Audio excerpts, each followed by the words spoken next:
खाली flat number 307। रात के तकरीबन 2 बज रहे थे। हारिस अपने नए फ्लैट में पहली रात गुजार रहा था।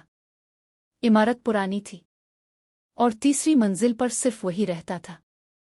अचानक ऊपर वाली छत से कुर्सी घसीटने की आवाज आई। हारिस चौंक गया, मगर इसे याद आया ऊपर वाला फ्लैट तो कई सालों से खाली था। Flat number 307। इसने खुद को तसल्ली दी, शायद वहम हो।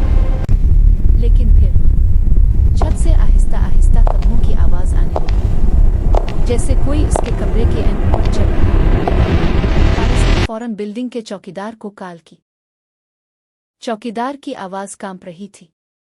बेटा, 307 में कोई नहीं रहता। पिछले मालिक ने वहीं अपनी आखिरी सांस ली थी। अचानक हारिस के कमरे की लाइट खुद ब खुद बंद हो गई।